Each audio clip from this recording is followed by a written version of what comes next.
Assalomu alaykum hammaga. Bugun juda qiziq anglashim haqida aytib bermoqchi edim. E'tiborimizni hozirgi daqiqada jamlash qanday bo'lishi haqida bugun yoritib bermoqchi edim. Kecha va bugun ertalab rosa halim yegim kelayotgan edi va bugun ertalab soat 10larda o'g'lim halim olib keldi. Rosa xursand bo'ldim. "Voy, qayerdan olding?" desam, "O'zim uni yengu bog'ini so'ramang" dedi.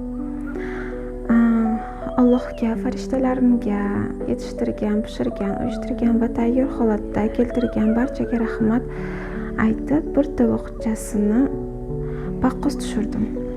Xo'sh, endi savol. Men qanday qilib bu narsani o'zimga tortdim? Men bugun anglab yetgan bu Allohning eng asosiy qonunlaridan birini sizga oshkor qilmoqchiman. Hamma gap shundaki, biz har birimiz Allohning nafasidan tashkil topganmiz. Bu degani Alloh qanday dunyolarni yaratgan bo'lsa, biz ham xuddi shunday yarata olamiz degani. To'g'ri, Alloh dunyolarni qanday yaratganini biz hozirgi ongimiz bilan anglab tushunmaymiz va bu ishni hozircha bajara olmaymiz. Balkim kelajakda bizning avlodimiz bu mo'jizalarga qodir bo'lishar. Lekin hozir bizning qo'limizda bitta texnika bor. Va bu ham bo'lsa o'zini sevish texnikasi. Xo'sh, nima uchun men halim yegim keldi? O'zimni sevganim uchun. O'zimga shu narsani tilaganim uchun. Bu narsaning ta'mini va foydasini bilganim uchun. Va shuni o'zimga ravo ko'rganim uchun bu narsa menga oson va yengil keldi. Men bozorga bordimmi? Bug'doy undirdimmi? Kechasi bilan halim pishirib chiqdimmi? Yoki halim uchun pul to'ladimmi? Yo'q. Aslida hammasi oson. Bizga yillar davomida miyamizga mehnat qilmasang, terlab charchamasang, sen xohlagan narsaga erisha olmaysan deb uqtirishadi.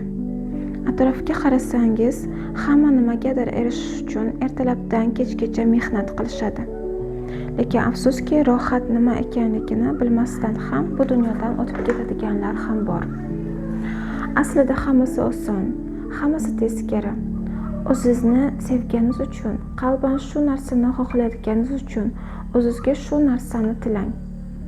O'zingizga ayting: "Men seni hech qanday shartlarsiz sevaman va senga hech qanday shartlarsiz shuni tilayman" deng va shu narsa allaqachon sizda bor ekanligini his qiling. Yuqorida dunyolar haqida aytganimdek, Alloh buyuk yaratuvchi, buyuk rohatlanuvchi. Aslida bu formula yaratuvchi teng rohatlanuvchiga.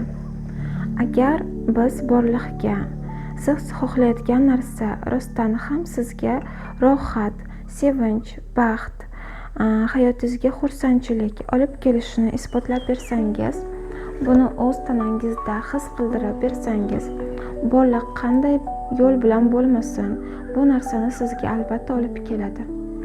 Aslida borliq aniq programmalashtirilgan sistema. Biz esa bu programmani boshqaruvchi programmist. Xo'sh, qulf nima ekanligini aytdim. Kalitni ham sizlarga aniq qilib berdim. Endi esa yaratish sizning qo'lingizda. Xayr, omon bo'ling.